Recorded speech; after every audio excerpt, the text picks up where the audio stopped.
Assalamualaikum warahmatullahi wabarakatuh. Alhamdulillahirrahmanirrahim. Asyhadu an la ilaha illallah wa asyhadu anna Muhammadar Rasulullah. Allahumma sholli ala Muhammad wa ala alihi wa ashabihi ajmain. Adik-adik yang saya cintai, kita ketemu lagi dalam kuliah kita yang kedua atau ketiga atau keempat ya. Saya berdoa semoga kondisi pandemi yang sedang melanda negeri kita dan seluruh dunia ini segera dapat teratasi sehingga kita dapat kuliah secara normal seperti biasa. Baik adik-adik, untuk review kita pada pertemuan yang lalu kita sudah membahas tentang hak kekayaan intelektual, di mana hak kekayaan intelektual itu merupakan payung besar dari apa yang kita pelajari sekarang. Nah, kalau kita mengenal rumah ya, hak kekayaan intelektual itu adalah rumah besarnya. Nah, di dalam rumah itu ada dua kamar. Kamar yang pertama tentang hak cipta dan kamar yang kedua tentang hak kekayaan industri. Nah, apa itu kedua-duanya dan seluruhnya detail-detailnya tentu nanti akan segera kita pelajari dalam pertemuan-pertemuan berikutnya. Nah, kali ini kita akan membahas tentang satu kamar, yaitu tentang hak cipta. Sekarang coba adik-adik lihat dalam layar ya. Di dalam layar kita bisa melihat, nah ini saya membuat satu daftar tabel gitu ya. Tabel itu adalah cara kita untuk membedakan secara mudah apa itu perbedaan hak cipta, apa beda hak cipta dengan hak paten dengan desain industri, dan juga dengan merek. Itu kira-kira perbedaannya apa. Nah, itu dapat dilihat di dalam layar ya, di dalam PowerPoint yang saya buat. Nah, di situ ada subjek ya, subjeknya itu siapa. Kemudian ada objek ya, objeknya itu apa, cara mendapatkan perlindungan seperti apa, dan lama perlindungannya berapa. Gitu. Nah, hak cipta itu subjeknya pencipta. Itu orang yang menciptakan objek itu disebut pencipta. Nah, penciptanya itu apa yang diciptakan itu objeknya. Objeknya apa? Satu seni, yang kedua sastra, dan yang ketiga adalah ilmu pengetahuan. Itu kalau hak cipta. Kemudian cara mendapatkan perlindungannya seperti apa? Cara mendapatkan perlindungannya adalah dengan deklaratif atau tanpa pendaftaran. Makanya kemarin saya tanyakan dalam tugas, ada dua sistem, sistem deklaratif dan sistem konstitutif. Apa bedanya? Dan seterusnya. Jadi hak cipta itu tanpa didaftarkan sudah otomatis hukum melindungi. Itu kalau hak cipta. Nah, masa perlindungannya berapa? Dihitung dari orang meninggal sampai dengan 70 tahun. Nah, tentu tidak semua jenis ya. Ini yang yang mayoritas seperti itu. Tapi tentu tidak seluruhnya meninggal ditambah 70 tahun. Nah, bagaimana perbedaannya dengan hak paten? Dalam hak paten, orang yang menemukan teknologi baru tersebut disebut dengan inventor. Objeknya apa? Invensi teknologi baru. Jadi ada kebaharuan terhadap teknologi itu. Kemudian cara mendapatkan perlindungan seperti apa? Kalau dalam hak paten, cara mendapatkan perlindungan adalah dengan menggunakan sistem konstitutif atau pendaftaran. Dalam pengertian, kalau tidak didaftarkan, undang-undang tidak melindungi. Sehingga kalau kita punya temuan teknologi baru dan akan kita lindungi dalam bentuk paten, maka harus didaftarkan. Itu. Nah, lama perlindungannya berapa? Ini ada dua. Kalau itu teknologi baru yang biasa itu 20 tahun. Tapi kalau yang sederhana itu 10 tahun. Sederhana itu yang seperti apa, yang biasa seperti apa. Yang biasa itu maksudnya yang benar-benar baru. Tapi kalau sederhana itu hanya meneruskan dari temuan sebelumnya. Itu kalau paten. Nah, desain industri bagaimana? Desain industri itu orang yang menemukan, yang mendesain namanya disebut pendesain. Kemudian objeknya disebut desain penampilan produk. Kemudian cara mendapatkan perlindungannya sama dengan paten, yaitu sistemnya konstitutif atau dengan pendaftaran. Lama perlindungannya 10 tahun. Nah, merek, bagaimana dengan merek? Merek itu subjeknya adalah pedagang atau pengusaha pemilik merek itu. Jadi siapa yang mengajukan merek itu, yaitu pemiliknya, pengusahanya atau pedagangnya, tergantung jenis usaha atau apa yang dia daftarkan sebagai merek. Kemudian objeknya apa? Ya objeknya bisa simbol dagang, bisa simbol jasa. Kalau kita punya warung biasanya dikasih logo, nah itu, atau merek tertentu, kedai kopi atau apapun lah, itu disebut objeknya ya apa yang menjadi simbol dagang itu atau apa yang menjadi simbol jasa yang kita sampaikan itu yang objeknya. Sistem pendaftarannya bagaimana? Sistem pendaftarannya bersifat konstitutif, yaitu didaftarkan dulu baru dilindungi. Kalau tidak didaftarkan tidak dilindungi. Jadi kalau adik-adik ingin memulai suatu usaha, maka lebih baik didaftarkan dulu sedalam hak merek gitu, sebelum nanti kalau tidak didaftarkan, undang-undang tidak melindungi, orang lain akan mudah meniru bahkan menyerupai dan seterusnya. Kita tidak bisa melindungi hak yang kita miliki. Lama perlindungannya berapa? Lama perlindungannya 10 tahun dan dapat diperpanjang. Nah ini adik-adik nanti kita bisa melihat dalam tabel bagaimana cara kita membedakan secara mudah antara hak cipta, hak paten, desain industri, dan merek. Kita lanjutkan adik-adik, apa dasar hukum yang dipergunakan untuk mempelajari hak cipta? Hukum yang sedang berlaku saat ini adalah Undang-Undang Nomor 28 Tahun 2014 tentang hak cipta. Jadi ini adalah diperbarui atau direvisi pada tahun 2014. Nah, banyak mahasiswa sebelumnya ya, sebelum masa pandemi ini, jadi tahun-tahun yang lampau, yang lalu ya, saya mengajar tentang hak cipta ini sudah 4 tahun. Setiap kali saya memberikan tugas, adik-adik copy paste, baca referensi dan memperoleh referensi di dunia maya, di internet, itu banyak yang salah kutip gitu. Sudah saya ingatkan berkali-kali supaya kalau mengutip undang-undang itu adalah mengutip undang-undang yang terbaru. Jangan yang lama dikutip, yang lama sudah mati gitu. Jadi gunakanlah, nanti ada kan menemukan undang-undang sebelumnya, undang-undang tahun sekian, nomor sekian dan seterusnya tentang hak cipta. Nah, maka adik-adik harus hati-hati.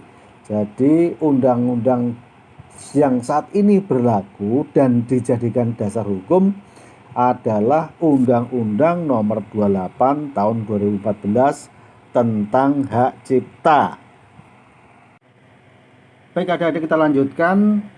Saya mengutipkan satu pengertian yang saya ambil dari Undang-Undang tentang hak cipta tadi. Apa yang dimaksud dengan hak cipta? Yang dimaksud tentang hak cipta adalah hak eksklusif pencipta yang timbul secara otomatis berdasarkan prinsip deklaratif setelah suatu ciptaan diwujudkan dalam bentuk nyata tanpa mengurangi pembatasan sesuai dengan ketentuan peraturan perundang-undangan. Nah, itu definisi yang resmi seperti itu. Nah, dari definisi itu kita bisa mengambil beberapa poin. Jadi yang pertama, hak cipta itu sifatnya eksklusif. Gitu. Apa yang dimaksud dengan eksklusif? Ya eksklusif itu ya untuk dirinya sendiri. Orang lain tidak boleh menggunakan. Orang lain tidak boleh menggunakan tanpa seizin para penciptanya tersebut. Gitu. Jadi orang yang menciptakan hak cipta itu mempunyai hak secara eksklusif. Kemudian pengertian yang kedua timbul secara otomatis. Nah, tadi sudah saya sampaikan, ya berkali-kali saya sampaikan bahwa hak cipta itu sifatnya deklaratif. Jadi tidak perlu didaftarkan, undang-undang sudah secara otomatis melindungi hak kekayaan intelektual tersebut atau hak cipta tersebut. Kemudian pengertian yang ketiga, suatu ciptaan itu dapat dikatakan sebagai suatu ciptaan apabila sudah dalam bentuk nyata. Gitu. Jadi tidak boleh masih diangan-angan. Jadi contohnya, saya ingin membuat cerpen atau saya ingin membuat novel. Novel itu menceritakan tentang apa, misalnya seperti itu. Nah, itu tidak bisa dijadikan sebagai karya cipta kalau belum diwujudkan dalam bentuk novel yang sesungguhnya. Nah, itu yang saya maksud dalam bentuk nyata, tanpa mengurangi pembatasan sesuai dengan ketentuan peraturan perundang-undangan. Nah, hak cipta itu yang dimaksud di sini itu bukan berarti tanpa batas, itu dibatasi oleh peraturan perundang-undangan. Jadi misalnya dibatasi oleh waktu, jadi tidak selamanya tapi dibatasi oleh waktu, misalnya 70 tahun dan seterusnya. Itu kira-kira beberapa pengertian tentang hak cipta yang dapat kita petik atau kita pahami dari peraturan perundang-undangan. Sekarang prinsip-prinsip dasar hak cipta, ini pengulangan dari yang tadi. Prinsip dasar hak cipta itu apa saja prinsipnya? Yang pertama, dapat dilindungi hak cipta adalah ide yang sudah berwujud dan asli. Jadi ide itu sudah ada wujudnya dan asli. Ada wujudnya maksudnya ya sudah berbentuk gitu. Jadi misalnya kalau lukisan ya sudah berbentuk lukisan. Jangan ide. Kalau ide kan bukan hak cipta, tapi kalau ide itu sudah diwujudkan, nah itu dalam bentuk hak cipta. Jadi misalnya saya pengen mengubah suatu lagu tentang anak kecil yang rindu pada ibunya, misalnya seperti itu. Nah, itu belum dikatakan sebagai hak cipta kalau lagunya belum betul-betul ada. Nah, kalau lagunya sudah betul-betul ada, diciptakan, dinyanyikan, maka itu dilindungi oleh hak cipta. Artinya barang itu sudah berwujud. Kemudian di samping berwujud, benda itu atau barang itu juga asli. Asli dalam pengertian di sini ya asli tidak merupakan tiruan atau mengcopy, mempaste dari orang lain, tapi betul-betul asli dari karya dia sendiri. Itu yang pertama, prinsip yang pertama itu.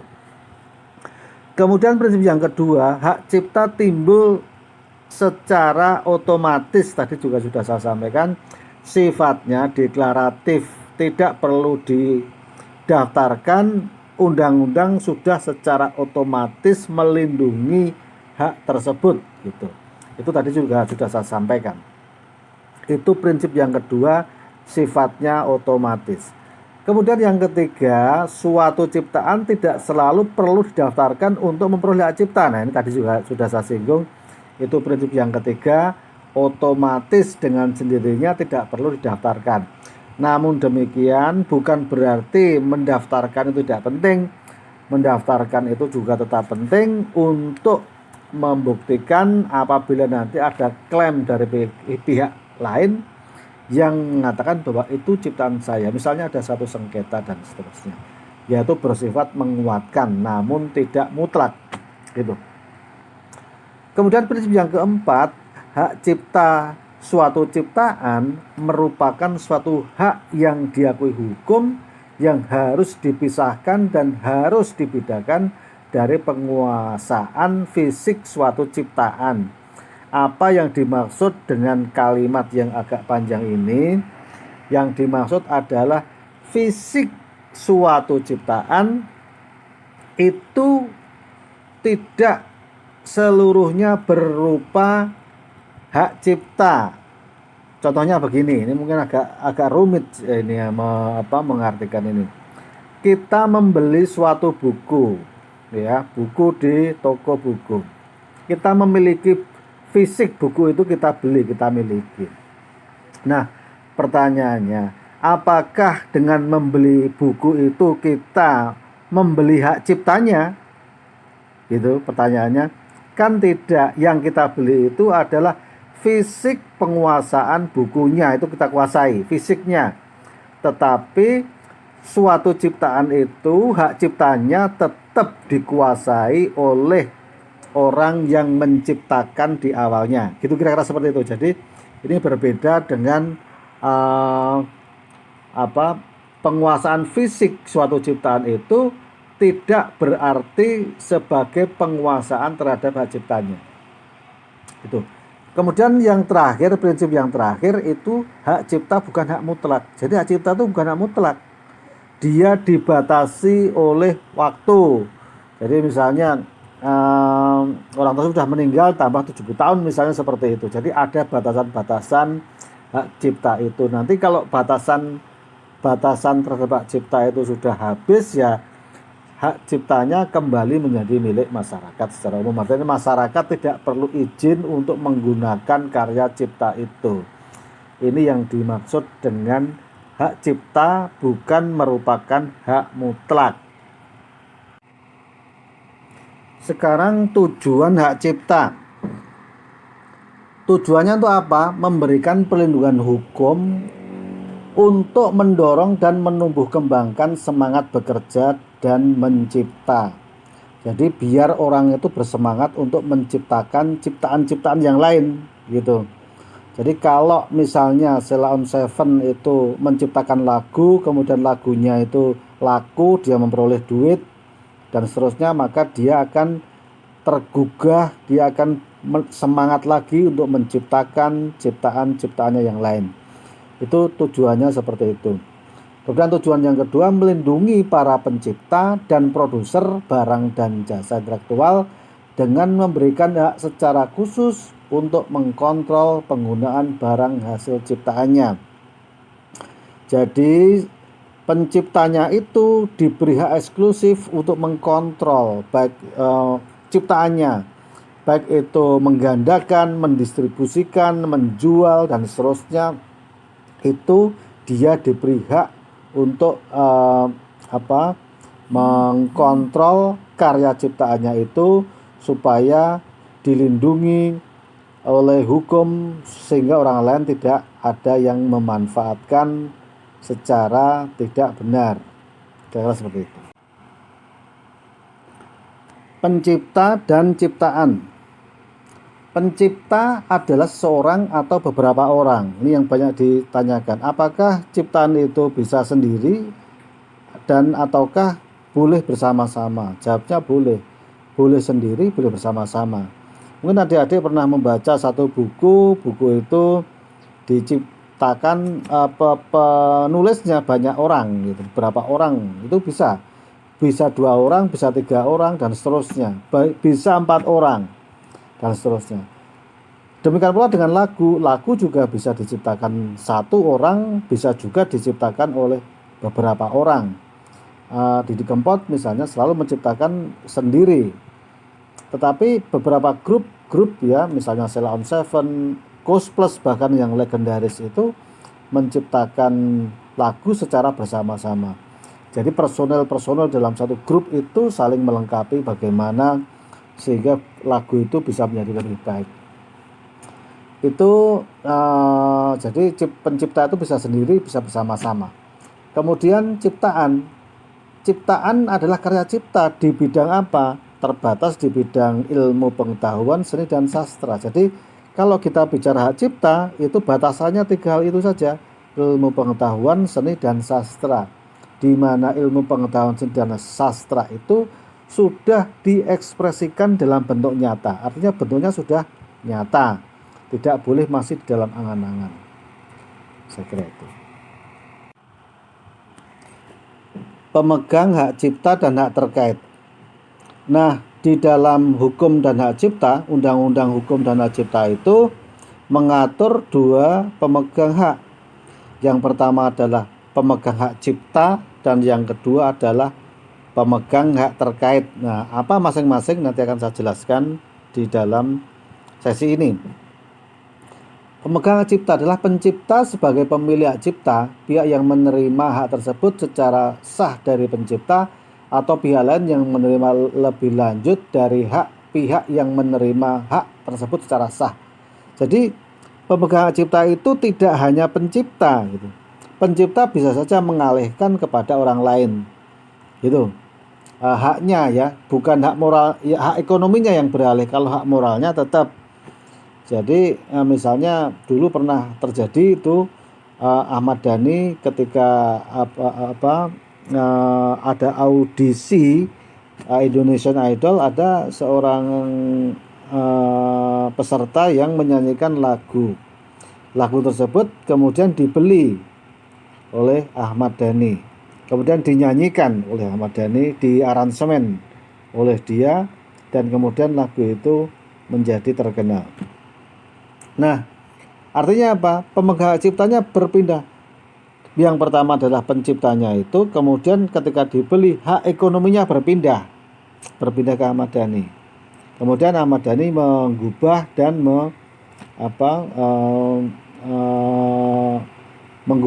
menyampaikan mengaransemen ulang dan seterusnya sehingga lagunya menjadi bagus.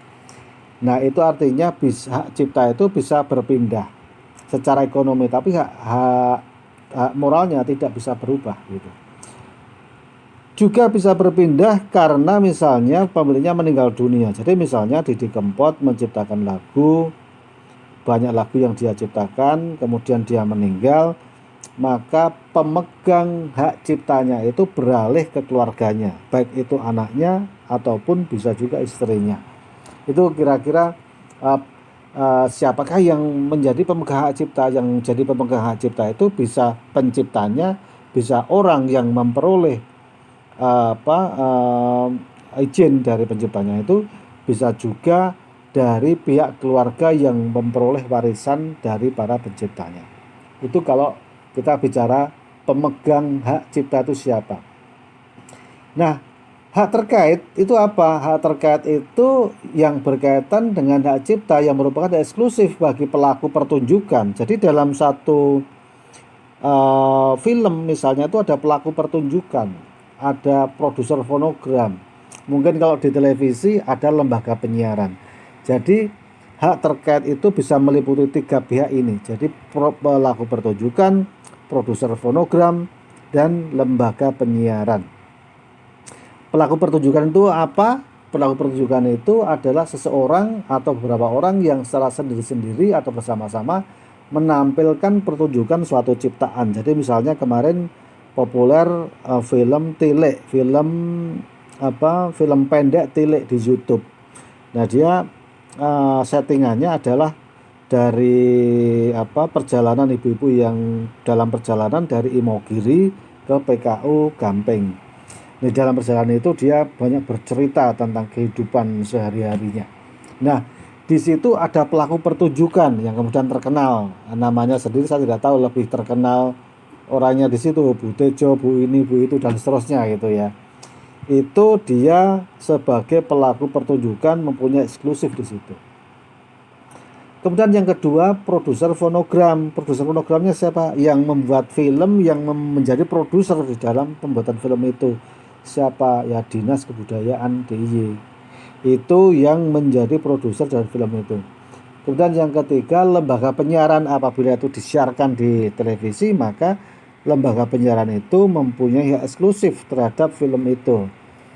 Tapi karena ditayang di YouTube, maka ya undang-undang ini hanya mengcover menunjukkan lembaga penyiaran.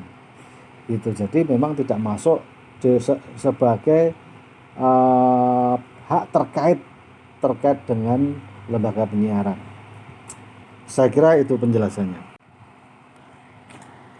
Baik adik-adik, ini adalah slide terakhir yang saya sampaikan. Perbandingan hak cipta dan hak terkait. Pencipta, kalau hak cipta itu penciptanya siapa? Orang yang melahirkan ciptaan itu. Kalau dalam kasus film Tile, ya sebetulnya yang punya hak cipta itu orang yang menulis naskahnya. Orang yang menulis naskahnya itu adalah penciptanya itu. Pencipta dari film Tile itu orang yang membuat naskah aslinya. Tapi juga ada hak terkait di situ. Hak terkaitnya siapa? Pelaku atau aktor pertunjukan dari film itu. Itu orang-orang yang menjadi aktor di dalam film itu juga mempunyai hak terkait dalam film itu. Juga bisa sebagai produser fonogram. Siapa produser fonogram atau produser rekaman dari kasus film itu? Yang menjadi produser fonogram dalam film itu adalah Dinas Kebudayaan. Nah, di sini kalau lembaga penyiaran tidak ada karena memang film itu tidak disiarkan baik melalui radio maupun televisi. Kemudian ciptaan itu berupa apa? Ciptaan itu bisa berupa buku, bisa berupa karya tulis lain, bisa berupa drama, bisa berupa tari, bisa berupa lagu atau musik, arsitektur dan fotografi, sinematografi dan seterusnya. Itu jadi ciptaan itu bisa berupa buku, karya tulis lainnya, lagu, musik, arsitektur dan seterusnya. Itu ciptaannya itu bisa berupa itu. Kemudian kalau produk hak terkait itu apa? Produk hak terkait itu ya rekaman suaranya, pelaku pertunjukannya. Kalau televisi ya siarannya itu, rekaman siarannya itu. Jadi misalnya siaran langsung Timnas Indonesia U19, nah misalnya seperti itu. Nah itu rekamannya itu merupakan hak eksklusif dari lembaga penyiaran. Orang tidak boleh menyiarkan ulang tanpa seizin lembaga penyiaran itu, atau mengcopy, mempaste, memperjualbelikan kepada pihak lain selain lembaga penyiaran itu dan seterusnya. Itu yang dimaksud dengan hak eksklusif, hak terkait dengan lembaga penyiaran. Kemudian isinya apa hak cipta itu? Tadi sudah saya jelaskan sedikit. Di dalam hak cipta itu ada hak moral maupun hak ekonomi yang bisa diperjualbelikan, yang bisa berubah, berpindah tangan dan seterusnya. Itu adalah hak ekonomi. Tapi kalau hak moralnya tetap. Jadi lagu dinyanyikan oleh siapapun, ya misalnya Melly Goeslaw, ya Melly Goeslaw itu menciptakan suatu lagu kemudian dinyanyikan oleh Rosa misalnya, maka hak cipta dari lagu itu tetap di tangan Melly Goeslaw dan seterusnya, tidak bisa berubah. Atau misalnya dibeli oleh orang lain, kemudian orang lain itu mengaransemen ulang dan menjadi terkenal lagu itu misalnya, tapi yang berpindah itu pada prinsipnya adalah hak ekonominya, hak moralnya tetap harus dicantumkan siapa penciptanya.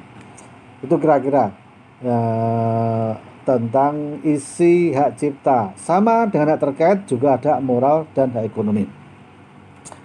Baik adik-adik, saya kira ini yang dapat saya sampaikan dalam kuliah kita pada sesi ini, ya. Tentu banyak kurangan, saya mohon maaf. Sekian saya akhiri. Sampai ketemu di kuliah berikutnya. Saya akhiri. Assalamualaikum warahmatullahi wabarakatuh.